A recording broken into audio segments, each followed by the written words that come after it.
क्या हाल है बच्चों, जैसे कि आज मैथमेटिक्स हम पढ़ने वाले हैं मंडे, क्योंकि आज है ना मई 18 का दक्षा की 10वीं का है ना 18वां दिन है, आज 18वां दिन है आज बेसिकली। तो यहाँ पर आपको मैं डिटेल में समझाने वाला हूँ इस चैप्टर के बारे में, है ना। मैं और बड़े भाई आपके जो है ना यही वाले हमारे, तो उससे आप लोगों को आई थिंक ये चैप्टर अच्छे समझ में आएगा। चैप्टर नाम क्या है? सर्कल्स, है ना। तो सर्कल्स हम लोग पढ़ेंगे आज, एंड कॉर्ड के बारे में, सेकंड के बारे में, आप लोगों के टेंजेंट के बारे में हम लोग यहाँ जानने वाले हैं। थ्योरम्स अलग अलग है, इसको हम समझने वाले, जानने वाले हैं, पहचानने वाले हैं। एंड चैप्टर्स का एक समरी है जो हम डिस्कस करेंगे, एंड कुछ बेसिक क्वेश्चंस भी समझेंगे इसके बारे में, है ना, जानेंगे। तो फिर लेट्स बिगिन दिस चैप्टर। जैसे मैंने आपसे कहा कि चैप्टर 10 पढ़ाऊंगा। क्या है बेसिकली, सर्कल जो है काफी रिलेटेबल है आपका से ट्रायंगल से, दैट्स व्हाई मैं ट्रायंगल के बाद सर्कल्स पढ़ा रहा हूँ, ठीक है। बाकी के 7, 8, 9 चैप्टर हम पढ़ेंगे इसके बाद, ठीक है। So let's begin. अरे वाह अफलैक, तुमने मैथ्स का सबसे मजेदार और स्कोरिंग चैप्टर अपलोड किया है। चैप्टर 10 सर्कल्स वृत्त। ये चैप्टर बहुत ही छोटा है और इसमें सिर्फ 2 थ्योरम्स प्रमेय हैं। अगर तुमने वो दोनों थ्योरम्स समझ लिए तो इस चैप्टर के सारे सवाल तुम चुटकियों में सॉल्व कर लोगे। चलो इसको बिल्कुल शुरुआत से एकदम आसान भाषा में समझते हैं। स्टेप 1, एक लाइन और एक सर्कल के बीच क्या हो सकता है? पेज 1, मान लो एक पेपर पर एक सर्कल बना है और एक सीधी लाइन PQ खींची है। इन दोनों के बीच सिर्फ 3 ही बातें हो सकती हैं। 1, नॉन इंटरसेक्टिंग लाइन, लाइन और सर्कल एक दूसरे से दूर हैं, दोनों में कोई रिश्ता नहीं है। 2, सीकेंट, छेदक रेखा, लाइन सर्कल के आर पार निकल जाती है और उस 2 पॉइंट्स पर काटती इंटरसेक्ट करती है। 3, टैंजेंट, स्पर्श रेखा, सबसे जरूरी, लाइन सर्कल को बिना काटे बाहर से सिर्फ एक सिंगल पॉइंट पर छूकर टच करके निकल जाती है, इसे ही हम टैंजेंट कहते हैं। पॉइंट ऑफ कांटेक्ट, स्पर्श बिंदु, टैंजेंट लाइन सर्कल को जिस अकेले पॉइंट पर टच करती है यूज पॉइंट ऑफ कांटेक्ट कहते हैं। स्टेप 2, थ्योरम 10.1, पहली सबसे जरूरी बात। पेज 2, एग्जाम में ये थ्योरम डायरेक्ट प्रूव करने को आता है या इस पर सवाल बनते हैं। थ्योरम क्या कहता है? सर्कल की सेंटर ऑफ O से अगर हम point of contact of P तक एक रेडियस त्रिज्या खींचें तो वो रेडियस अस टैंजेंट लाइन पर हमेशा 90 टू द पावर ऑफ सर्क का एंगल परपेंडिकुलर बनाएगी, जैसा है ना। स्टेप 3, थ्योरम 10.2, दूसरी सबसे जरूरी बात। पेज 5, अगर सर्कल के बाहर कोई एक पॉइंट P है और वहां से हम सर्कल पर टैंजेंट्स खींचें। 1, एक बाहर वाले पॉइंट से सर्कल पर सिर्फ 2 टैंजेंट्स हाई खींची जा सकती हैं। 2, थ्योरम 10.2 क्या कहता है? इन दोनों टैंजेंट्स की लंबाई, लेंथ हमेशा बराबर इक्वल होगी। क्विक समरी, बस इतना ही याद रखना है। 1, टैंजेंट हमेशा सर्कल को सिर्फ 1 पॉइंट पर टच करेगी। 2, रेडियस और टैंजेंट के बीच हमेशा 90 टू द पावर ऑफ सर्क का एंगल बनेगा। 3, बाहर के किसी एक पॉइंट से खींची गई दोनों टैंजेंट्स की लेंथ हमेशा इक्वल होगी। भैया का पहला सवाल बेसिक्स चेक करने के लिए। मान लो एक सर्कल है जिसका सेंटर O है। एक टैंजेंट लाइन सर्कल को पॉइंट P पर टच कर रही है। अगर हम सेंटर और CP को जोड़ दिन OP रेडियस बनाए तो रेडियस OP और टैंजेंट लाइन के बीच कितने डिग्री का एंगल बनेगा? 145 to the power of circ, 2, 90 to the power of circ, 3, 180 to the power of circ. Hint, theorem 10.1 को ध्यान से देखो। कितना बनता है एंगल, जल्दी बताओ यार। रेडियस और टेंजेंट कितना होता है?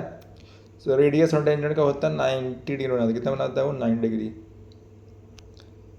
9 डिग्री, ठीक है।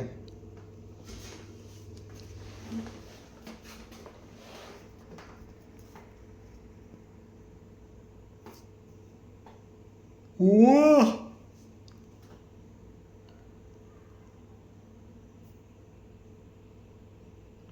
तो अपन यहाँ सही है, ठीक है। एकदम सही जवाब। 290 टू द पावर ऑफ सर्क बिल्कुल करेक्ट आंसर है। तुमने थ्योरम 10.1 को एकदम सही तरीके से पकड़ा है। किसी भी सर्कल में सेंटर से पॉइंट ऑफ कांटेक्ट पर खींची गई रेडियस टैंजेंट पर हमेशा perpendicular 90 to the power of सर्क होती है। प्योर चैप्टर के लगभग आधे सवालों में यही कॉन्सेप्ट बार बार यूज होगा। चलो अभी इस चैप्टर के कॉन्सेप्ट्स को बिल्कुल शुरुआत से एकदम क्रिस्टल क्लियर करते हैं ताकि तुम NCERT की पहली एक्सरसाइज 10.1 के सारे सवाल खुद अपने आप सॉल्व कर सको। कॉन्सेप्ट 1, टैंजेंट की बेसिक बातें। पेज 1 to 2, एक सर्कल पर कितनी टैंजेंट्स हो सकती हैं? सोचो एक सर्कल छोटे कोई छोटे limit लाखों नहीं। करोड़ों पॉइंट से मिलकर बनता है Yes. क्योंकि हर एक पॉइंट से एक टैंजेंट खींची जा सकती Yes. है, इसीलिए एक सर्कल पर इन्फिनिट अनंत Right टैंजेंट्स हो tangents सकती हैं। ठीक है। पैरेलल टैंजेंट्स समानांतर स्पर्श रेखाएं। ये अगर बस दो ही हो तुमसे पाएंगे। पूछो जाए कि एक सर्कल पर एक बार में ज्यादा से ज्यादा कितनी पैरेलल टैंजेंट्स खींची जा सकती हैं, तो इसका जवाब हाई सिर्फ 2। Yes. अगर तुम सर्कल के दोनों आमने सामने वाले एंड्स डायमीटर के एंड्स पर टैंजेंट्स खींचोगे तो वो दोनों आपस में इन पैरेलल होंगी। कितनी बढ़िया कॉन्सेप्ट 2, पिथागोरस थ्योरम का मैजिक। पाइथागोरस सवाल थ्योरम। कैसे आते हैं? एग्जाम मेन थ्योरम 10.1 पर जो सबसे ज्यादा सवाल बनता है वो एक राइट एंगल ट्रायंगल बनाकर पूछो जाता है। सोचो अगर O सेंटर है, P पॉइंट ऑफ कांटेक्ट है और Q बाहर कोई पॉइंट है। 1. Angle OPQ equals 90 to the power of circ, theorem 10.1 से। 2. इस वजह से ट्रायंगल OPQ एक राइट एंगल ट्रायंगल बन जाता है बिल्कुल। जहां OQ सबसे लंबी साइड यानी हाइपोटेन्यूज कर्ण होती है। यहाँ हम हमेशा पाइथागोरस थ्योरम लगाते हैं। ये तो आपको पता होगा। एक्सरसाइज 10.1 का लाइव टेस्ट। चलो जो फाइल देखो तुमने ये सब अपलोड है, ये याद रखना बहुत इंपॉर्टेंट काफी। OQ का square is equal to OP का स्क्वायर प्लस PQ का square, hypotenuse square is equal to क्या, radius square plus tangent length square. ठीक है, की हाई उसकी पहली एक्सरसाइज के टॉप क्वेश्चन सॉल्व करते हैं। देखते हैं तुम अभी के अभी इन्हें सॉल्व कर पाते हो या नहीं। Q1, a tangent to a circle intersects it in underscore points। एक tangent सर्कल को कितने पॉइंट्स पर काटती है? 1, 2, 2, 2, 1, 3, infinite। Q2, a line intersecting a बोलो, circle बोलो, in 2 बोलो, points is बोलो, called बोलो, underscore। जो लाइन सर्कल को 2 पॉइंट्स पर काटती है उस क्या कहते हैं? 1, tangent स्पर्श रेखा। फर्स्ट का तो 2, मुझे बता, जल्दी secant बताओ। छेदक रेखा। 3, रेडियस त्रिज्या। Q3, एक इंपॉर्टेंट न्यूमेरिकल, पेज 4 क्वेश्चन 3। एक सर्कल है जिसकी रेडियस OP इक्वल्स 5 cm है। सेंटर O से एक लाइन खींची गई जो टैंजेंट को पॉइंट Q पर मिलती है और OQ इक्वल्स 12 cm है। तो टैंजेंट PQ की लेंथ क्या होगी?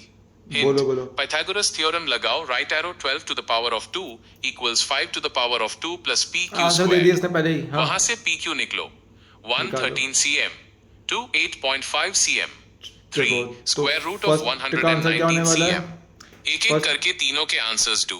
फर्स्ट- भैया देख रहे अरे हैं। यार भैया रुक जाओ, भैया रुक जाओ। ठीक है, तो 1 का आंसर क्या होने वाला है बच्चों? इन्फिनाइट होने वाला है। ठीक है, 3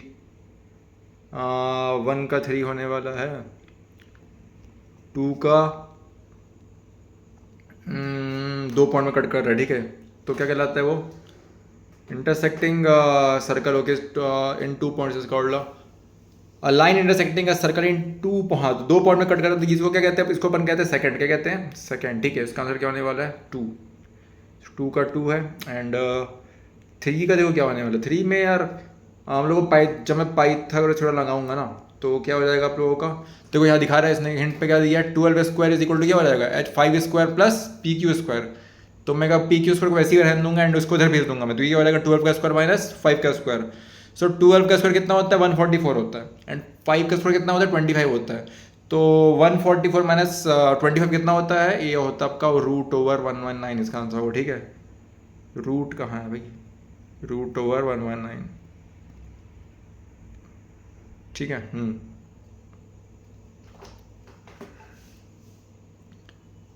क्या हम सही हैं या नहीं है? अरे वाह, बिल्कुल सही दिमाग लगाया तुमने। चलो एक बार जल्दी से आंसर्स को चेक कर लेते हैं। ठीक है, देख रहे हो ये सबके सब आंसर अब क्या आ गए यहाँ पर। ठीक है, यस, क्वेश्चन 3 का सही सॉल्यूशन निकालते हैं। देखो यहाँ पे देखे रखा हुआ ये भी, तो यहाँ भी सेम वही लगेगा आपका ना। पाइथागोरस थ्योरम लगाइए और आंसर लाइए। क्या आंसर आ गया? 144 माइनस 25 वही अब है ना, रूट ओवर 119। ये तो हमने हो कॉन्सेप्ट 3। ठीक है, थ्योरम 10.2 एक्सटर्नल बहुत इंपॉर्टेंट थ्योरम है, बहुत ज़्यादा इंपॉर्टेंट थ्योरम है, बहुत ज़्यादा इंपॉर्टेंट थ्योरम है। ठीक है, मैं आपके पास इस दुनिया में आ रहा हूँ बट इसको मैं अभी नहीं पढ़ा सकता, अभी टाइम अपने पास ज़्यादा नहीं है। ठीक है, कॉन्सेप्ट 3 को हम समझेंगे कल। ठीक है, तो आज जैसे कि बस मैंने पार्ट 1 कंप्लीट किया है। किसका? सर्कल्स का। ठीक है, कल मैं इसका सेकंड पार्ट स्टार्ट करूंगा थ्योरम 10.2 से, एक्सटर्नल पॉइंट से टेंजेंट से, पेज नंबर 5 इंपॉर्टेंट है, इसको अच्छे से पढ़ेंगे। तो चलिए फिर जो क्वेश्चन आंसर्स को बना के रखेंगे अब। ठीक है, सो आई होप ये चैप्टर आपको क्लियर हुआ होगा बच्चों। थोड़ा बहुत है ना, बेसिकली बड़े भैया और मैं मिलके हम ट्राई कर रहे हैं कि आपको ये चैप्टर समझा सके अच्छे से, है ना। बट वही बात है, आप लोग कुछ कमेंट कर नहीं रहे तो भाई हम समझे कैसे कि आपको समझ में आ रहा है कि नहीं आ रहा है ना। तो समझने के लिए भाई आप समझिए, बट कमेंट भी करिए ना, तभी तो समझ पाऊंगा कि भैया हाँ कहाँ दिक्कत आ रही है, ठीक है, ताकि हम इंप्रूवमेंट कर सके और आप लोग को सही कंटेंट, सही वैल्यू प्रोवाइड कर सके अपने एंड से, है ना। तब तक के लिए thank you so much, bye.